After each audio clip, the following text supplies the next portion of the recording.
शहर के पुराने हिस्से में एक छोड़ा हुआ सरकारी हॉस्पिटल था जिसका नाम लोग अब लेने से भी कतराते थे। इमारत जर्जर हो चुकी थी, दीवारों पर काई जम चुकी थी और खिड़कियों के शीशे या तो टूट चुके थे या धूल और मकड़ी के जालों से ढक गए थे। पर सबसे ज़्यादा चर्चा कमरे नंबर 6 की होती थी। कहते हैं कि वहाँ से रात के समय अजीब सी आवाज़ें आती थी, कभी फुसफुसाहट, कभी कहानी की धीमी गूंज और कभी किसी चीज़ के खिसकने की आवाज़। कई लोग दावा करते थे कि उन्होंने उस कमरे की खिड़की में से किसी को झांकते देखा है, पर जब वे पास पहुँचे तो वहाँ कोई नहीं था। एक नर्स जो सालों पहले वहाँ काम करती थी, उसने आखिरी बार उस कमरे के बारे में बात करते हुए कहा था कि वहाँ एक मरीज़ को बेहद भयानक हालत में लाया गया था। उसके बाद जो भी उस कमरे में गया कभी पहले जैसा नहीं लौटा। अफवाह थी कि उस कमरे में समय ठहर जाता है और अंदर जाने वाला बाहरी दुनिया से कट जाता है। लेकिन असली डर यहाँ था कि वहाँ किसी चीज़ का वास है जो अंधेरे में इंतज़ार करती है। आज वर्षों बाद इस जगह पर मैं खड़ा था, अपने हाथ में टॉर्च और कैमरा लिए। मेरा इरादा था कि मैं रात भर इस हॉस्पिटल में रहकर सच का पता लगाऊं, चाहे सामने जो भी आए। मैंने मुख्य गेट को हल्का सा धक्का दिया और वहाँ एक लंबी चरमराहट के साथ खुल गया। भीतर का माहौल और भी भयावह था। हवा भारी और बदबूदार थी, जैसे किसी ने सालों से यहाँ खिड़की ना खोली हो। फर्श पर बिखरे टूटे शीशे टॉर्च की रोशनी में चमक रहे थे। हर कदम में 7 पुराने लकड़ी के तख्ते चरमराते और आवाज़ दूर तक गूंज जाती। गलियारे की दीवारों पर पुराने नोटिस चिपके हुए थे, जिनके अक्षर समय के साथ धुंधले और खुरदरे हो गए थे। कुछ दरवाज़ों पर अभी भी नंबर साफ दिखते थे, लेकिन कमरे नंबर 6 की ओर जाने वाले रास्ते पर बाकी सभी दरवाजे अजीब तरह से बंद थे। ऐसा लग रहा था मानो किसी ने जानबूझकर रास्ता खाली छोड़ रखा हो। जैसे जैसे मैं आगे बढ़ रहा था, मुझे महसूस हुआ कि हवा और ठंडी हो रही है। एक क्षण के लिए लगा जैसे पीछे कोई मेरे साथ कदम मिला रहा हो, लेकिन मुड़ कर देखने पर सिर्फ धुंध और अंधेरा था। मेरे कमरे का रिकॉर्डिंग लाइट जल रही थी और मैं हर पल को कैद कर रहा था। अचानक दूर से एक धीमी खटखटाहट सुनाई दी, ठीक उसी दिशा से जहाँ कमरे नंबर 6 का दरवाज़ा था। मेरा दिल जोर जोर से धड़कने लगा, लेकिन मैंने कदम नहीं रोके। कमरे नंबर 6 का दरवाज़ा मेरे सामने था, पुराना, उखड़ा हुआ पेंट और हैंडल पर जंग की मोटी परत। दरवाजे पर जैसे किसी ने नाखून से लंबी खरोंचें बनाई हो, जो लकड़ी में गहरी धसी हुई थी। मैं कुछ पल दरवाजे को देखता रहा, सोचते हुए कि इसे खोलना सही होगा या नहीं। तभी अंदर से जैसे किसी ने धीरे से फुसफुसाया, इतना हल्का कि शब्द समझ ना आए, लेकिन एहसास साफ था, कोई मुझे देख रहा है। मैंने हिम्मत जुटाई और धीरे धीरे हैंडल घुमाया। दरवाज़ा चरमराता हुआ खुला और अंदर से एक ठंडी हवा का झोंका मेरे चेहरे से टकराया। कमरे में अंधेरा घना था, बस खिड़की के टूटी हुई हिस्से से हल्की चांदनी अंदर आ रही थी। कोने में एक पुराना अस्पताल का बेड पड़ा था, जिसके ऊपर धूल की मोटी परत और चिथड़े पड़े थे। दीवार पर अजीब आकृतियाँ जैसे निशान थे, मानो किसी ने बेचैनी में उन्हें खुरचा हो। मैंने टॉर्च घुमाई और तभी मुझे लगा जैसे बेड के पास कुछ हल्का सा हिला हो। मेरा कैमरा रिकॉर्ड कर रहा था, लेकिन मेरी सांसें भारी हो चुकी थी। उस क्षण मुझे एहसास हुआ कि यह जगह सिर्फ खाली कमरा नहीं थी, यह किसी का इंतज़ार कर रही थी। मैंने टॉर्च की रोशनी को फिर से कोने की तरफ डाला। वहाँ एक टूटी हुई व्हीलचेयर पड़ी थी, जिसके पहिए ज़मीन में जंग के साथ जमे हुए लग रहे थे। पास जाने पर मैंने देखा कि उसके नीचे कुछ पुराने खून जैसे दाग फैले हुए थे, जो अब बुरे पड़ चुके थे। कमरे में अजीब सी ठंड थी, जो हड्डियों तक चुभ रही थी। अचानक मेरी टॉर्च एक पल के लिए झपकी और अंधेरे में मुझे लगा कि कोई बेड के पास खड़ा है। एक धुंधली लंबी आकृति जिसका चेहरा परछाइयों में छुपा था। मैं पलक झपकते ही फिर से रोशनी डालता हूँ, लेकिन वहाँ कुछ नहीं था। मेरे कानों में हल्की सी हंसी गूंजी, जो मानो कमरे की दीवारों से रिस कर आई हो। मैंने कैमरे की स्क्रीन पर नज़र डाली। वीडियो में उस आकृति की झलक सचमुच कैद हुई थी। कुछ सेकंड के लिए मेरा दिल धड़कने के बजाय अब तक की जगह जोर से गूंजने लगा, जैसे कानों में किसी ने ढोल बजा दिया हो। मैं कमरे में और गहराई तक बढ़ा, बेड के नीचे झांका, पर वहाँ सिर्फ धूल और पुराने कपड़ों के टुकड़े थे। लेकिन तभी दरवाज़ा अपने आप बंद हो गया। तेज़ आवाज़ ने पूरे कमरे को हिला दिया। मैंने तुरंत हैंडल खींचने की कोशिश की, लेकिन वह जाम हो चुका था। मैं फंस चुका था। दरवाज़ा खोलने की कोशिश छोड़कर मैं कमरे में चारों तरफ देखने लगा, कोई दूसरा रास्ता खोदने के लिए। खिड़की के पास गया तो देखा लोहे की सलाखें जंग खाकर कमज़ोर हो चुकी थी, लेकिन फिर भी उन्होंने तोड़ना आसान नहीं था। हवा में अब एक अजीब सी सिलन और किसी जल चुकी चीज़ की गंध थी, जिससे सांस लेना मुश्किल हो रहा था। तभी मेरे पीछे कुछ गिरने की आवाज़ आई। मुड़ कर देखा तो अलमारी का दरवाज़ा खुला था, जो पहले पूरी तरह बंद था। उसके अंदर पुराने फाइल, सड़े हुए कपड़े और कुछ पुराने फ़ोटोग्राफ पड़े थे। एक फ़ोटो उठाई, उसमें वही कमरा नंबर 6 था, लेकिन बेड पर कोई मरीज़ लेटा था, जिसकी आंखें पूरी तरह खुजली और खाली हो गई थी। फ़ोटो के पीछे एक तारीख और लिखा था, वो देख रहा है। मेरे हाथ कांप गए। तभी अलमारी के अंदर से धीरे धीरे कोई रेंगता हुआ बाहर आने लगा। रोशनी डालते ही मैंने देखा, वहाँ कोई इंसान नहीं था, बल्कि एक लंबी हड्डियों वाली परछाई, जिसकी उंगलियां असामान्य रूप से लंबी और मुड़ी हुई थी। वह सीधा मेरी ओर बढ़ने लगी, पर ज़मीन पर उसका कोई साया नहीं था। मेरी टॉर्च फिर से झपकी, और जब रोशनी लौटी, वह बिल्कुल मेरे सामने खड़ा था। मैंने एक झटके में पीछे हटने की कोशिश की, लेकिन बेड से टकरा कर गिर पड़ा। कैमरा मेरे हाथ से छूटकर फर्श पर फिसल गया और उसकी स्क्रीन पर सिर्फ स्टैटिक आने लगा। वहाँ आकृति झुक कर मेरे ऊपर देखने लगी। उसका चेहरा अब थोड़ी रोशनी में था, लेकिन वहाँ कोई आँख, नाक या मुंह नहीं था। सिर्फ एक जली हुई त्वचा जैसा ढांचा, जिस पर गहरे दरारें थी। मैं डर के मारे जम गया। तभी कमरे में अजीब सी फुसफुसाहट भर गई, जैसे हज़ारों लोग एक साथ कुछ बोल रहे हो, लेकिन स्पष्ट अस्पष्ट थे। मैंने अपने हाथों से खुद को संभाला और धीरे धीरे कमरे के कोने की तरफ सरकने लगा, जहाँ एक छोटा सा स्टोरेज दरवाज़ा था। उसे धक्का दिया तो वह चरमराता हुआ खुल गया। अंदर एक संकरा अंधेरा रास्ता था, जो शायद हॉस्पिटल के दूसरे हिस्से में जाता था। मैंने बिना सोचे उस रास्ते में कदम रखा। पीछे से वहाँ आकृति भी आने लगी। उसके कदमों की कोई आवाज़ नहीं थी, लेकिन मैं उसकी मौजूदगी महसूस कर सकता था। उसके संकरे रास्ते में हवा और ठंडी और भारी हो गई, और दीवारों पर गीली सिलन टपक रही थी। मेरे कानों में अब साफ आवाज़ आई, तुम यहाँ नहीं बचोगे। संकरे रास्ते में चलते हुए मैं अपने पैरों की आवाज़ तक सुन पा रहा था, और हर आवाज़ मुझे और ज़्यादा बेचैन कर रही थी। टॉर्च की रोशनी कमज़ोर पड़ रही थी, जैसे उसकी बैटरी अचानक ख़त्म हो रही हो। दीवारों पर काले धब्बे थे, जो नज़दीक से देखने पर किसी पुरानी लिखावट जैसे लगते थे। अजीब भाषा में बने चिन्ह, जो चमकते और फिर फीके पड़ जाते। पीछे से आने वाली ठंड अब हड्डियों में घुसने लगी थी, और हर आवाज़ मुझे और ज़्यादा बेचैन कर रही थी। टॉर्च की रोशनी कमज़ोर पड़ रही थी, जैसे उसकी बैटरी अचानक ख़त्म हो रही हो। दीवारों पर काले धब्बे थे, जो नज़दीक से देखने पर किसी पुरानी लिखावट जैसे लगते थे।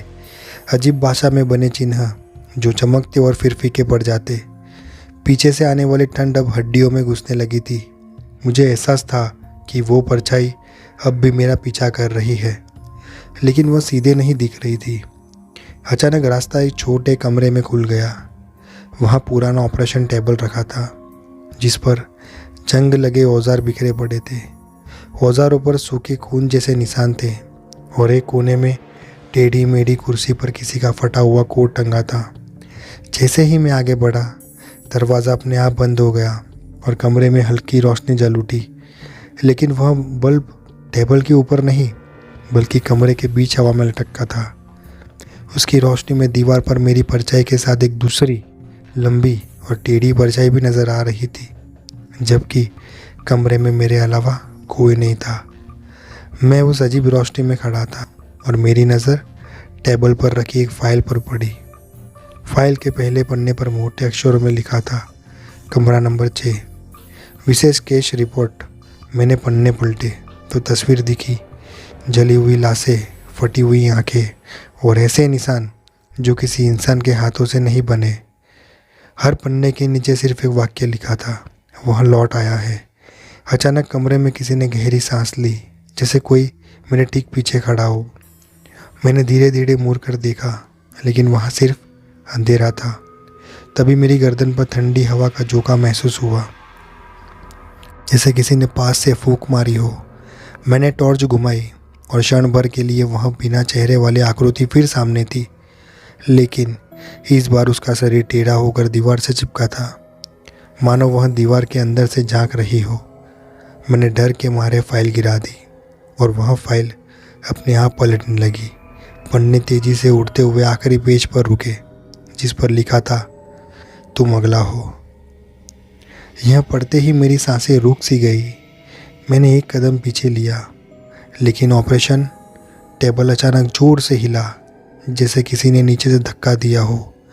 मेरे कैमरे की रिकॉर्डिंग अपने आप चालू हो गई और स्क्रीन पर एक अजीब दृश्य आया। मैं खुद उसी कमरे में खड़ा था, लेकिन मेरे पीछे वह बिना चेहरे वाली आकृति खड़ी थी और उसके हाथ मेरे कंधे पर थे। मैं तुरंत कमरे का दरवाज़ा खोलने की कोशिश करने लगा, लेकिन हैंडल ठंडा और चिपचिपा था, जैसे किसी ने उस पर गाढ़ा तरल लगाया हो। फिर दरवाज़ा धीरे धीरे खुला और उसके पीछे लंबा अंधेरा गलियारा नज़र आया। मैंने सोचा शायद यहाँ से निकल सकूँ, लेकिन जैसे ही पहला कदम रखा, वहाँ गलियारा बंद होने लगा, जैसे दीवारें सिमट रही हो। मैंने पूरी ताकत लगाकर दौड़ लगाई, पर रास्ता अंतहीन लग रहा था। पीछे से कदमों की आवाज़ आने लगी, लेकिन यह कदम इंसानों के जैसे नहीं थे। ये सरसराहट और खिंचाव की मिश्रित आवाज़ थी, मानो कुछ ज़मीन पर घिसटता हुआ मेरा पीछा कर रहा हो। गलियारे में दौड़ते हुए मेरे पैरों के नीचे का फर्श अचानक मुलायम लगने लगा, जैसे मैं किसी गली की चीज़ पर चल रहा हूँ। नीचे देखा तो पता चला कि फर्श पर लाल भूरे रंग का चिपचिपा तरल तुम फैला था, जो हर कदम पर मेरे जूतों से चिपक रहा था। बदबू इतनी तेज़ थी कि उल्टी आने लगी। टॉर्च की रोशनी झपक झपक कर बुझने के करीब थी और अंधेरे में मुझे बाईं ओर एक दरवाज़ा दिखा, जिसे एकदम पुराने से अक्षरों में लिखा था 6, उसके बाद में B। यह कमरा नंबर 6 के ठीक बगल का कमरा था। मैंने दरवाज़ा खोलने की कोशिश की, लेकिन वह खुद ब खुद अंदर की ओर खुल गया। अंदर एक लंबा हॉल था, जिसमें दर्जनों स्ट्रेचर रखे थे। हर स्ट्रेचर पर सफ़ेद चादर पड़ी थी, लेकिन उनमें से कुछ चादरों के नीचे अजीब हलचल हो रही थी। मैंने पास जाकर एक चादर उठाई। अंदर आधा सड़ा हुआ शरीर था, जिसकी आंखें खुली थी और वह धीरे धीरे मुस्कुरा रहा था। मैंने डर के मारे चादर वापस डाल दी, लेकिन तभी बाकी स्ट्रेचर भी हिलने लगे, जैसे सभी एक साथ जाग गए हो। मैंने हॉल से भागने की कोशिश की, लेकिन पीछे से चादरों के नीचे के सड़े गले हाथ बाहर निकलने लगे और फर्श पर रेंगते हुए मेरी ओर आने लगे। उनकी उंगलियां लंबी, हड्डियों जैसी पतली थी और उनमें से एक ने मेरे जूते को पकड़ लिया। मैंने जोर से पैर मारा और छुड़ाया। फिर हॉल के आखिरी में दिख रहे लोहे के दरवाजे की ओर दौड़ा। दरवाज़ा बंद था, लेकिन उस पर अंदर की तरफ से कोई खटखटा रहा था। मैं एक पल को ठिठक गया। अगर मैं खोलूं तो अंदर जो भी है बाहर आ जाएगा, लेकिन पीछे से वे हाथ तेज़ी से पास आ रहे थे और मेरे पास विकल्प नहीं था। मैंने दरवाज़ा खोल दिया। अंदर अंधेरा था, लेकिन उसमें से ठंडी हवा का तेज़ झोंका आया। जैसे ही मैं अंदर गया, दरवाज़ा जोर से बंद हो गया। कमरे में धीरे धीरे रोशनी फैली और मैंने देखा कि यह हॉस्पिटल का पुराना मार्ग था। चारों ओर स्टील के दरवाजे वाले फ्रिज थे जिनमें लाशें रखी जाती है।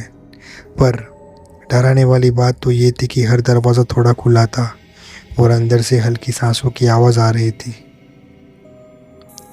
मैंने पीछे मुड़कर दरवाज़ा खोलने की कोशिश की, लेकिन वह पूरी तरह बंद हो चुका था। अब मैं सिर्फ मार्ग में था, जहाँ की हवा बर्फ़ जैसे ठंडी और भारी थी। धीरे धीरे उन स्टील फ्रीज के दरवाजे एक एक कर पूरी तरह खुलने लगे। पहला दरवाज़ा खुला। अंदर जली हुई लाश थी जिसका त्वचा जगह जगह से पिघल चुकी थी। दूसरा दरवाज़ा खुला। एक बूढ़ा आदमी जिसकी आंखें अब भी हिल रही थी, मानो वह जीवित हो। तीसरे दरवाजे से वही बिना चेहरे वाली आकृति बाहर आई, लेकिन अब उसका आकार और भी बड़ा हो चुका था। वह मेरी ओर नहीं बल्कि बाकी फ्रीजों की ओर देखने लगी और धीरे धीरे उनमें से कुछ पर झुक कर फुसफुसाने लगी। अचानक सभी लाशें एक साथ हिलने लगी, जैसे वे किसी अदृश्य आदेश का पालन कर रही हो। मैंने पूरी ताकत से दरवाजे को धक्का दिया और इस बार वह खुल गया। मैं बाहर गलियारे में भागा, लेकिन अब पूरा हॉस्पिटल बदल चुका था। दीवारें लाल रंग की चमक से धड़क रही थी और हर दिशा से फुसफुसाहटें आ रही थी। मुझे एहसास हो गया कि मैं अब असली दुनिया में नहीं हूँ। गलियारे में दौड़ते हुए मैंने देखा कि कमरे के नंबर अब सामान्य नहीं थे। 7, 8, 9 सब गायब थे। हर दरवाजे पर सिर्फ 6 लिखा था, मानो पूरा हॉस्पिटल एक ही कमरे में बदल गया हो। दीवारों से गाढ़ा तरल रिस रहा था जो फर्श पर गिरकर भाप छोड़ रहा था। अचानक एक दरवाज़ा अपने आप खुला और उसके अंदर से टॉर्च जैसी रोशनी झलकी। मैं सावधानी से अंदर गया। यह वही असली कमरा नंबर 6 था जिसके बारे में कहानियाँ सुनी थी। अंदर हवा भारी और घुटन भरी थी और बीच में एक पुरानी व्हील चेयर रखी थी जिस पर लोहे की जंजीरें लिपटी थी। जैसे ही मैं पास गया, जंजीरें अपने आप खुल गई और व्हील चेयर में धीरे धीरे घूमने लगी। उसकी पीठ की तरफ बैठा कोई इंसान सा आकृति थी, लेकिन उसका सिर पूरी तरह उल्टा था और आंखों की जगह सिर्फ गहरे काले छेद थे। उसने धीमी आवाज़ में कहा, तुम पहले ही मर चुके हो। उसकी बात सुनते ही मेरे चारों ओर का माहौल बदल गया। कमरे की दीवारें फैलने लगी और अचानक मैं एक अंधेरे मैदान में खड़ा था जिसमें चारों तरफ टूटी हुई हॉस्पिटल की बेड और स्ट्रेचर बिखरे पड़े थे। आसमान लाल था और हवा में राख उड़ रही थी। मैं भागने की कोशिश कर रहा था, लेकिन हर दिशा में वही बिना चेहरे वाली आकृति खड़ी थी। अलग अलग आकारों और ऊंचाइयों में वे सब धीरे धीरे पास आने लगी और उनकी चाल में कोई आवाज़ नहीं थी। जैसे ही उन्होंने मुझे घेर लिया, उनके हाथ ठंडे धुएं में बदलकर मेरे शरीर को लिपटने लगे। मैं चिल्लाने की कोशिश कर रहा था, लेकिन आवाज़ बाहर नहीं निकल रही थी। तभी अचानक मेरे पैरों के नीचे ज़मीन फट गई और मैं अंधेरे में गिरने लगा। गिरते समय मुझे चारों ओर फुसफुसाहट सुनाई दी, अब तुम यहीं के हो। जब मेरी आंखें खुली, मैं फिर से उसी हॉस्पिटल में था, लेकिन इस बार मैं एक मरीज़ था। मेरी कलाई पर एक पुराना अस्पताल का ब्रेसलेट बंधा था जिस पर लिखा था रूम नंबर 6, अजय वर्मा। मैं अपने शरीर को हिलाने की कोशिश कर रहा था, लेकिन हाथ पैर जकड़े हुए थे। कमरे का दरवाज़ा खुला और वही बिना चेहरे वाली आकृति अंदर आई। अब वह नर्स की यूनिफॉर्म पहने हुए थी। उसने मेरी तरफ झुक कर एक पुरानी फाइल निकाली और मेरे सिरहाने रख दी। फाइल की आखिरी पेज पर लिखा था, मरीज़ को स्थायी निवासी घोषित किया जाता है। फिर उसने फाइल बंद की और कमरे की लाइट एक झटके में बुझ गई। अंधेरे में मैंने महसूस किया कि मेरे पास कई और लोग बंधे हुए थे जो धीरे धीरे हंस रहे थे। वो आवाज़ें अब मेरे कानों के अंदर गूंजने लगी और मुझे पता चल गया कमरा नंबर 6 कभी खाली नहीं होता। यह सिर्फ अपने अगले शिकार का इंतज़ार करता था और अब वह मेरे बाद किसी और के शिकार में था। तो दोस्तों, अगर तुमने इस कहानी को सुन लिया है तो शायद अब पीछे लौटना तुम्हारे बस में नहीं। कमरा नंबर 6 की फुसफुसाहटें तुम्हारे कानों में पहले ही जगह बना चुकी है और यकीन मानो वो तुम्हारा पीछा तब तक नहीं छोड़ेगी जब तक तुम इस कहानी को औरों तक नहीं पहुंचाते। कहते हैं कि जो लोग इस किस्से से कुछ छुपाने की रखते हैं वो कुछ ही दिनों में अजीब आवाज़ें सुनने लगते हैं। दरवाजे पर दस्तक, आधी रात में अपने नाम की पुकार और आईने में पीछे खड़ी परछाइयाँ। इसलिए अगर तुम चाहते हो कि ये साया तुमसे दूर रहे तो अभी इस चैनल को सब्सक्राइब करो और घंटी का आइकन दबाओ ताकि हम तुम्हें अगली चेतावनी वक्त पर दे सके। याद रखो, ये सिर्फ एक कहानी नहीं, ये एक चेतावनी है। इसे शेयर करो, अपने दोस्तों को भेजो ताकि वे भी सावधान हो जाए। और अगर तुमने ऐसा नहीं किया तो हो सकता है अगली बार जब तुम आंखें बंद करो तो उन्हें खोल ना पाओ। और हाँ, अगर कभी तुम्हारे रात के सन्नाटे में धीरे से कोई कहे तुम पहले ही मर चुके हो तो समझ जाना कमरा नंबर 6 का दरवाज़ा तुम्हारे लिए खुल चुका है। अब फैसला तुम्हारा है। चैनल से जुड़कर सुरक्षित रहो या चुप रहकर अंधेरे में खो जाओ। तो दोस्तों, तब तक मिलते हैं और डरावनी के साथ, यानी डरावनी नहीं, डरावनी कहानी के साथ। तो मिलते हैं नेक्स्ट वीडियो में।